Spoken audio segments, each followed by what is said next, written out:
Hello guys, welcome back to my channel. तो हम लोग digestion and absorption chapter start किए थे। तो हम लोगों ने सबसे पहले एलिमेंट्री कैनाल को समझा कि एलिमेंट्री कैनाल माउथ से लेकर एनस तक की एक पाइप होती है और वो बहुत सारे डाइजेस्टिव ग्लैंड वगैरह से इससे एसोसिएटेड होते हैं और मेनली इसका काम होता है फूड का डाइजेशन एंड एब्जॉर्प्शन में हेल्प करना।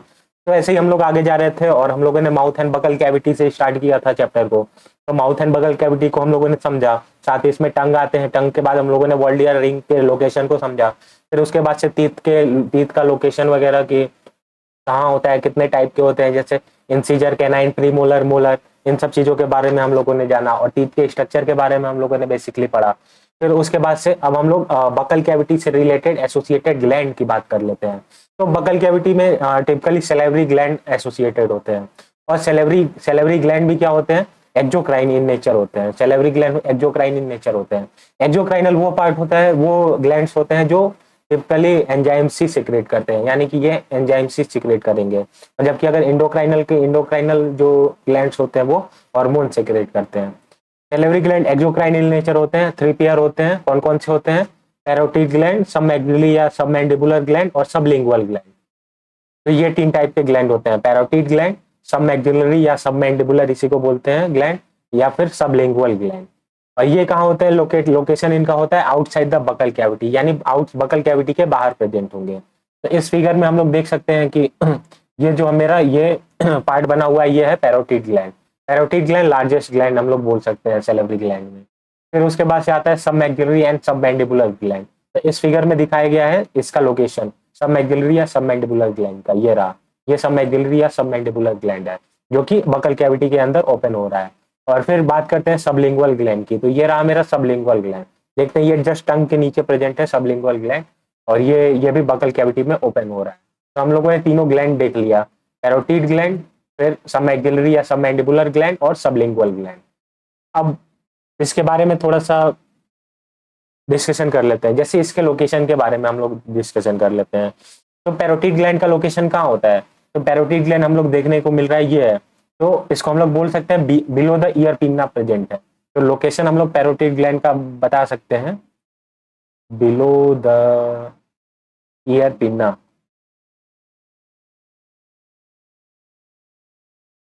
फिर सब मैग्जिलरी या सब मैंडिबुलर की बात करते हैं। तो सब मैग्जिलरी या सब मैंडिबुलर ग्लैंड यहाँ पे प्रेजेंट है। यहाँ पे फिगर में हम लोग यहाँ देख सकते हैं, टिपिकली हम लोग यहाँ बोल सकते हैं। तो ये कहाँ है, इसका एग्जैक्ट लोकेशन हमें बोलना होगा तो कैसे बताएंगे? तो हम लोग बोल सकते हैं ये junction of maxilla and mandible. Maxilla and mandible bone होती है, इसके जस्ट जंक्शन पे प्रेजेंट होता है। तो लिख सकते हैं junction of maxilla and mandible. Maxilla and mandible के जंक्शन पर प्रेजेंट होते हैं। और सबलिंगुअल तो जाहिर सी बात है, पूरा क्लियर है कि बिलो द टंग प्रेजेंट है। तो इसकी लोकेशन हम लोग लिख सकते हैं below the tongue, below the tongue. ठीक है, हो गया। अब डक्ट कौन कौन सी है? तो पैरोटिड ग्लैंड का हम लोग देखते हैं सेक्रेशन। तो ये पैरोटिड ग्लैंड यहाँ से निकल के बकल कैविटी में रिलीज हो रही है थ्रू स्टेनसन्स डक्ट। तो डक्ट बोल सकते हैं स्टेनसन्स डक्ट। पैरोटिड ग्लैंड स्टेनसन्स डक्ट के थ्रू बकल कैविटी में ओपन होती है।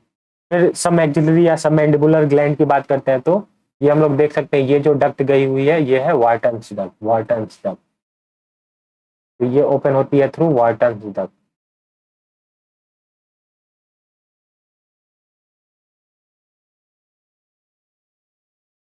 वार्टन्स डक्ट जो होती है वो लॉन्गेस्ट डक्ट होती है। तो अगर पूछता है कि ग्लैंड कौन सी लार्जेस्ट होती है, तो पैरोटिड ग्लैंड लार्जेस्ट होती है, लेकिन जो डक्ट होती है वो वार्टन्स डक्ट जो कि सब मैग्जिलरी या सब मैंडिबुलर से एक्सटेंड होती है, ये लॉन्गेस्ट डक्ट होती है। फिर सब लिंगुअल की बात करते हैं। तो सब लिंगुअल का ये डक्ट ऑफ रिविनस, तो डक्टस रिविनस इसको बोल सकते हैं, डक्ट ऑफ रिविनस या डक्टस रिविनस भी बोलते हैं इसी को। अब ओपनिंग ऑफ डक्ट की बात आ गई। तो ओपनिंग ऑफ डक्ट, तो हम लोग कैरोटिड ग्लैंड देख रहे हैं, ये कहाँ पे ओपन हो रहा है? तो अपर वेस्टिब्यूल में ओपन हो रहा है। तो opening of duct parotid gland की हो जाएगी अपर वेस्टिब्यूल। सब मैग्जिलरी या सब मैंडिबुलर कहाँ पे ओपन हो रही है? Behind the lower incisor, behind the lower incisor. इसीलिए मैंने ये फिगर फिगर दिखा दिया है, क्योंकि इसमें जाहिर सी बात है, सीधे क्लियर हो रहा है ये जो मेरा वाटर डक्ट है ये निकल के यहाँ पे बिहाइंड द लोअर इंसीजर जो हो रहा है ये ओपन हो रहा है बगल कैविटी में। और सबलिंगुअल की बात कर रहे हैं तो सबलिंगुअल तो जाहिर सी बात है बिलो द टंग, ये टंग टंग हुआ है यहाँ से डायरेक्ट ओपन हो जा रहा है, तो ये ओपनिंग ऑफ डक्ट हो जाएगी बिलो द टंग। फिर सिक्रेशन ऑफ सलाइवा, के सलाइवा में टोटल कितना कितना परसेंट अपना योगदान देते हैं लोग, तो पैरोटिड ग्लैंड जो होता है वो 25% सिक्रेशन देता है सलाइवा में। फिर सबमैक्सिलरी का मैक्सिमम परसेंटेज आता है अप्रोक्स 70%। फिर सबलिंगुअल का आता है माइन्यूट सा परसेंटेज जो कि है 5%। और यहाँ पे एक पॉइंट आता है कि जो टाइलिन हार्मोन होता है यानी कि सैलिवरी एंजाइम, वो कौन सिक्रेट करता है, तो वो मेरा पैरोटिड ग्लैंड ही सिक्रेट करता है। तो बेसिकली इस 25% में टाइलिन टाइलिन एंजाइम्स भी होगा। तो ये हो गया 25% वाले पार्ट में।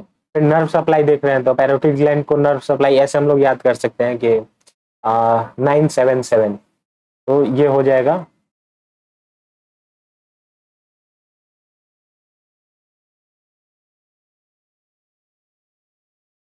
नाइन्थ क्रेनियल नर्व इसको सप्लाई करेगी पैरोटिड ग्लैंड को, सब मैक्सिलरी या सब मैंडिबुलर को 7, और ये भी सबलिंगुअल को भी 7।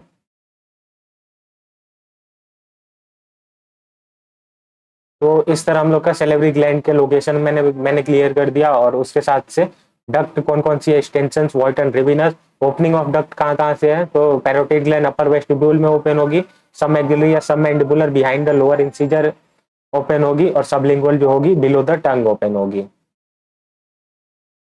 अब बात कर लेते हैं सलाइवा की, तो सलाइवा सलाइवा के बारे में थोड़ा सा डिस्कशन कर लेते हैं।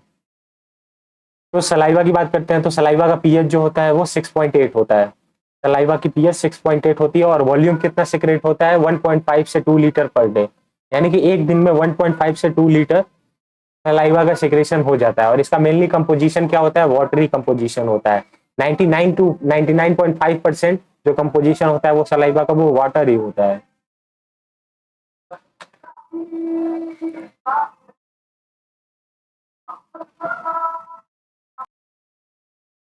तो हम लोग ये तो कह सकते हैं कि 99.5% वाटर का कंपोजिशन होता है, और 0.5% ही एंजाइम का कंपोजिशन होता है।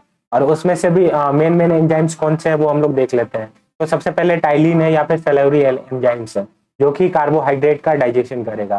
फिर उसके बाद सेकंड पे आता है लाइसोजाइम होते हैं कुछ, जो कि बैक्टीरियोलेटिंग इन नेचर में होते हैं, क्योंकि हम लोग फूड पार्टिकल जो भी इंजेस्ट करते हैं वो किसी भी नेचर के हो सकते हैं, और उसके साथ बहुत सारे बैक्टीरिया वगैरह एसोसिएट हो सकते हैं।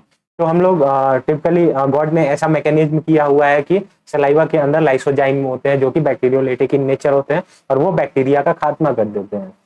फिर नेक्स्ट है कुछ इलेक्ट्रोलाइट्स वगैरह भी होते हैं, जैसे पोटेशियम हो गया, सोडियम हो गया, क्लोराइड आयन हो गया, और बाइकार्बोनेट आयन हो गया। फिर थायोसाइनेट होता है, जो कि थायोसाइनेट क्या है, बैक्टीरियोलिटिक इन नेचर होता है। इसके साथ साथ एंटीबॉडी भी पाया जाता है, जो कि IgA एंटीबॉडी पाया जाता है, बहुत ही माइन्यूट क्वांटिटी में पाया जाता है। और साथ ही साथ यूरिया और यूरिक एसिड भी इस एंजाइम के कंपोजिशन होते हैं।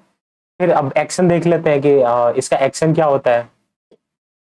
तो स्टार्च यानी कि जो भी कुक फूड रहता है वो हम लोग इंजेस्ट माउथ में जो भी है इंजेस्ट करते हैं।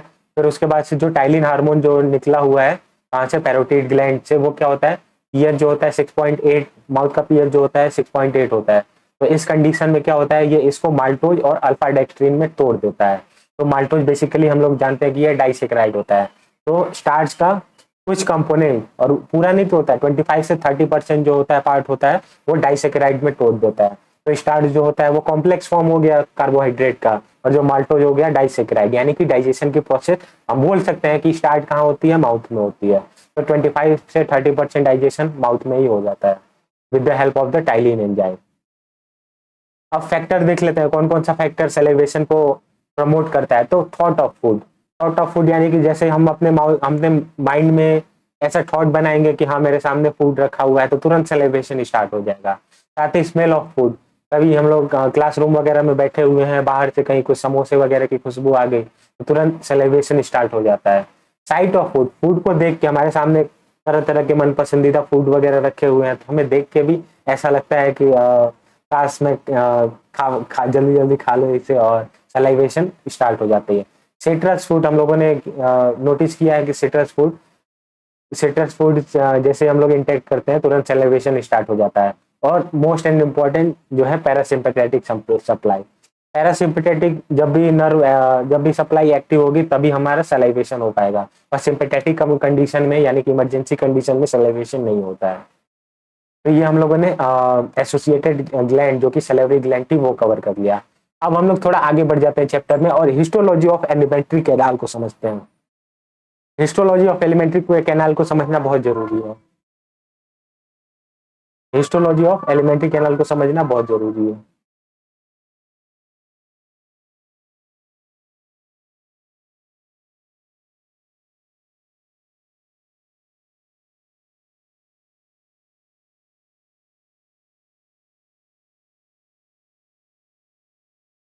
तो हिस्टोलॉजी को हम लोग समझना स्टार्ट करते हैं। तो क्या एलिमेंट्री कैनाल जो कि माउथ से एनस तक गई हुई है वो बहुत सारे लेयर उसके ऊपर चढ़े हुए रहते हैं। ये तो एक सिंपली एक पाइप है, लेकिन उस पाइप के ऊपर भी बहुत सारे लेयर होते हैं। जैसे ये एलिमेंट्री कैनाल है, ये माउथ से एनस तक गई हुई है, लेकिन इसके चारों साइड से ये बहुत सारे लेयर से ढकी हुई होती है। इसके ऊपर बहुत सारे लेयर ऐसे ऐसे प्रेजेंट होते हैं। तो कौन कौन से लेयर होते हैं ये हम लोग देखते हैं एक बार। तो सबसे पहले होता है सेरोसा लेयर होती है। तो सेरोसा क्या होती है? आउटर मोस्ट लेयर होती है। तो एलिमेंट्री कैनाल जो कि एलिमेंट्री कैनाल की जो सबसे आउटसाइड की लेयर होती है वो उसे हम लोग सेरोसा बोल सकते हैं। फिर सेरोसा बनी किसकी होती है? तो सेरोसा विसरल पेरिटोनियम,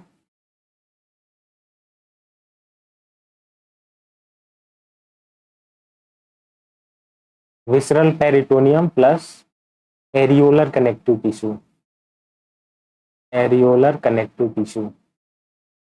तो सेरोसा की जो रियल लेयर होती है वो visceral peritoneum plus areolar connective tissue की बनी होती है। फिर मस्कुलरिस लेयर होती है। तो मस्कुलरिस को दो पार्ट में बांटा गया है। तो उसमें क्या होती है? जो आउटर लेयर होती है वो क्या होती है? लॉन्गिट्यूडनल होती है। जो इनर लेयर होती है वो सर्कुलर होती है। इसको ऐसे ही याद कर सकते हैं, आउटर लॉन्गिट्यूडनल, इनर सर्कुलर। तो ये फिगर में हम लोग देख सकते हैं सेरोसा जो है वो आउटर मोस्ट लेयर है। तो ये क्या? Visceral peritoneum plus areolar connective tissue की बनी हुई है। फिर सेरोसा के अंदर जाते हैं तो मस्कुलरिस लेयर हमें देखने को मिलती है। तो मस्कुलरिस लेयर देखो कौन कौन सी है। ये दो मसल लेयर से मिलकर बनी हुई है, जो कि आउटर जो लॉन्गिट्यूडनल मसल है, outer outer longitudinal, and inner जो है वो सर्कुलर मसल से मिलकर बनी हुई है। तो सेरोसा हो गया, मस्कुलरिस हो गया। फिर उसके बाद से सब म्यूकोसल लेयर आती है, सब म्यूकोसल लेयर। तो थर्ड लेयर जो है सब म्यूकोसल लेयर है, जो कि एरियोलर कनेक्टिव टिश्यू के द्वारा बनी होती है। फिर जो फोर्थ लेयर है, जो सबसे इनर लेयर माना जाता है, वो है म्यूकोसल लेयर। तो म्यूकोसल लेयर का तीन लेयर होती है। इसमें भी मस्कुलरिस म्यूकोसा होता है, फिर लैमिना प्रोप्रिया होता है, फिर एपिथेलियम लेयर होती है। तो ये म्यूकोसल लेयर होता है। और लास्ट में ल्यूमेन, यानी कि जो कैविटी होती है उसे हम लोग ल्यूमेन बोल सकते हैं, जो बीच में कैविटी होती है। साथ ही साथ इसमें प्लेक्सेस भी हमें देखने को मिलते हैं, ऑर्बैक्स प्लेक्सेस और इमेजिनरी प्लेक्सेस। तो ये हम लोग थोड़ा यहाँ पे देखते हैं, ध्यान से इसको कवर करते हैं। Histology of alimentary canal. तो जो आउटर मोस्ट लेयर होती है वो तो होती है सेरोसा। तो ये क्या किस चीज की बनी होती है? सिंपल स्क्वेमस एपिथेलियम और मेसोथेलियम की बनी होती है। तो हिस्टोलॉजी ऑफ एलिमेंट्री कैनाल हम लोग कवर कर रहे हैं, तो सेरोसा से पहले देखते हुए जाते हैं। तो सेरोसा जो लेयर होती है टिपिकली ये ओइसोफेगस, ओइसोफेगस में हम लोग अब्सेंट मान सकते हैं। इसमें क्या सेरोसा लेयर तो अब्सेंट होती है, लेकिन tunica adventitia and areolar connective tissue present होती है। Tunica adventitia and areolar connective tissue, white fibrous connective tissue present होती है। फिर उसके बाद से स्टमक में जाते हैं। तो स्टमक में क्या किस चीज का? Simple squamous epithelium plus fat plus lymph और लिम्फ टिश्यू हमें देखने को मिलते हैं, जिसको हम लोग कलेक्टिवली ओमेंटम बोल सकते हैं। फिर डिओडिनम और डिओडिनम एंड जेजुनम में सिंपली ये विसरल पेरिटोनियम और एरियोलर कनेक्टिव टिश्यू की बनी हुई रहती है। फिर मस्कुलर लेयर में आ जाते हैं। तो मस्कुलर लेयर में मैंने अभी बताया था कि आउटर लॉन्गिट्यूडनल होता है, इनर सर्कुलर होता है। तो आउटर लॉन्गिट्यूडनल मसल हमें देखने को मिलेगी, और इनर जो होगी वो सर्कुलर लेयर देखने को मिलेगी। लेकिन स्टमक के केस में जो इनर सर्कुलर लेयर है दो भागों में डिवाइड होती है, आउटर सर्कुलर और इनर ऑब्लिक मसल। तो ये एक 4 पॉइंट हम लोग बोल सकते हैं कि स्टमक ऐसे डिफाइन किया जा सकता है कि उसके सर्कुलर, बाकी सब में तो सर्कुलर लेयर मस्कुलरिस में देखने को मिलती है, लेकिन इसमें एक पर्टिकुलर ऑब्लिक लेयर भी देखने को मिलती है। और साथ ही साथ इन दोनों लेयर के बीच में लॉन्गिट्यूडनल मस्कुलर लेयर और सर्कुलर मस्कुलर लेयर के बीच में हमें ऑर्बैक्स नर्व प्लेक्सस भी देखने को मिल सकते हैं, जो कि क्या है, branches of sympathetic and parasympathetic nerve fibre है, जो कि जितना भी रेगुलेशन वगैरह होता है मसल का वो कंट्रोल करते हैं। ये ऑर्बैक्स प्लेक्सस हमें देखने को मिलती है। ये टिपिकली कुछ नहीं होते, बस नर्व फाइबर होते हैं। ये नर्व फाइबर प्रेजेंट होते हैं आउटर लॉन्गिट्यूडनल और इनर सर्कुलर मसल के बीच में, जो कि ऑर्बैक्स प्लेक्सस बोलते हैं। और जो इनर सर्कुलर लेयर के बाद से सब म्यूकोसल लेयर के अंदर हमें मिजनर प्लेक्सस देखने को मिलते हैं। ये भी क्या है, ये भी नर्व फाइबर ही है, जो कि मसल के रेगुलेशन वगैरह में हेल्प करेंगे। तो टिपिकली ये मिजनर नर्व प्लेक्सस प्रेजेंट होते हैं यहाँ पे। फिर उसके बाद से सब म्यूकोसल लेयर क्या होती है, एरियोलर कनेक्टिव टिश्यू प्रेजेंट होता है, और ब्लड वेसल्स, लिम्फ वेसल्स और नर्व फाइबर प्रेजेंट रहते हैं। तो नर्व फाइबर हमने देख लिया, जिसे हम लोग मिजनर प्लेक्सस कहते हैं। और साथ ही साथ ब्लड वेसल्स और लिम्फ वेसल भी प्रेजेंट होगी इसके अंदर। साथ ही एक इंपॉर्टेंट क्वेश्चन आ जाता है, बाकी सब तो ठीक है, लेकिन डिओडिनम के अंदर हमें सब म्यूकोसल लेयर में एक पर्टिकुलर ग्लैंड देखने को मिलती है, जिसे हम लोग ब्रूनर्स ग्लैंड कहते हैं। तो ब्रूनर ग्लैंड आगे डाइजेशन में बहुत हेल्प करने वाली है, जो कि हम लोग आगे अभी देखेंगे। लेकिन ब्रूनर ग्लैंड के बारे में एक बात बता देता हूँ कि ये जितना भी इंटेस्टाइनल जूस होती है उसका mostly alkaline part Brunner gland ही सिक्रेट करता है। और म्यूकोसल लेयर अभी मैंने बताया था कि 3 लेयर पाए जाते हैं, मस्कुलरिस म्यूकोसा हो जाता है, फिर लेमिना प्रोप्रिया हो जाता है, फिर एपिथेलियल लेयर आती है।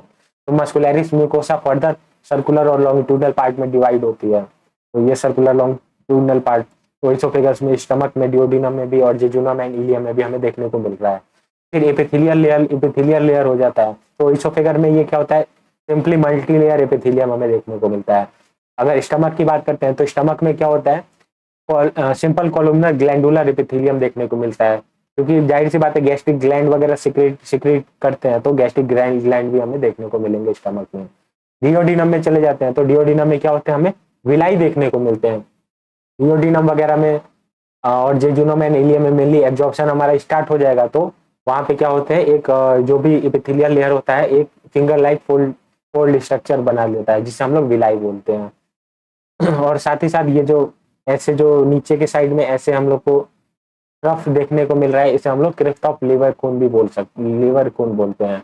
ये क्या मेनली शक्कर इंटेजिकस यानी कि इंटेस्टाइनल जूस वगैरह सिक्रेट करने में हेल्प करता है। और साथ ही साथ जेजुनम एंड इलियम में हमें पेनेट सेल और पियर्स पैचेस भी देखने को मिल जाते हैं। तो पेनेट सेल की बात करें तो पेनेट सेल हमें क्या क्या सिक्रेट करता है, पेनेट सेल लाइसोजाइम सिक्रेट करता है, लाइसोजाइम, एंड साथ ही साथ ये सिक्रेट करेगा डिफेंसिन। तो पेनेट सेल जो होता है वो लाइसोजाइम सिक्रेट करेगा और डिफेंसिन सिक्रेट करेगा, जो कि बैक्टीरियोलिटिक इन नेचर होते हैं। बैक्टीरियोलिटिक बैक्टीरियोलिटिक इन नेचर में होते हैं। हाँ, हमें पता है कि गैस्ट्रिक ग्लैंड यानी कि स्टमक के एरिया में HCl सिक्रेट होता है, जो कि बहुत सारे बैक्टीरिया वगैरह को मार देता है। लेकिन अभी भी बहुत सारे बैक्टीरिया वगैरह रेजिस्टेंट हो जाते हैं, या फिर समय के साथ इवोल्यूशन के साथ वो इतना रेजिस्टेंट हो जाते हैं कि वो स्टमक को भी क्रॉस करके हमें कई बार इंटेस्टाइन वगैरह में प्रवेश कर जाते हैं। तो इंटेस्टाइनल इन्फेक्शन वगैरह ना हो, इससे बचने के लिए ये जो पेनेट सेल होता है वो लाइसोजाइम एंड डिफेंसिन सिक्रेट करता है, जो कि बैक्टीरियोलिटिक इन नेचर होता है, और वो बैक्टीरिया को मार देता है। और ये पियर्स पैचेज भी प्रेजेंट होते हैं। पियर्स पैचेज का भी यही सब काम होता है कि फॉरेन से जो भी माइक्रो सब्सटेंस वगैरह आएगा जो कि हार्मफुल होगा हमारे लिए, उसको निपटा देगा। और ये टिपिकली क्या है, माल्ट ही है। माल्ट हम लोगों ने डिजीज वाले चैप्टर में पढ़ा है, म्यूकोसा एसोसिएटेड लिम्फोइड टिश्यू, जो कि इसका भी यही काम है कि फॉरेन पार्टिकल से बॉडी की रक्षा करेगा। तो ये है पियर्स पैचेज हो गया, माल्ट। तो इसी तरह करते करते हम लोगों ने ये हिस्टोलॉजी ऑफ एलिमेंट्री कैनाल को कवर कर लिया। अब हम लोग नेक्स्ट क्या है, इसके आगे फर्दर पढ़ेंगे, ओइसोफेगस पढ़ लेंगे, फिर स्टमक पढ़ लेंगे, फिर स्मॉल इंटेस्टाइन और लार्ज इंटेस्टाइन कवर करके फिर एब्जॉर्प्शन का मैकेनिज्म पढ़ के फिर ये चैप्टर फिनिश हो जाएगा। तो इसी के साथ अब मिलते हैं नेक्स्ट लेक्चर में। Thank you guys.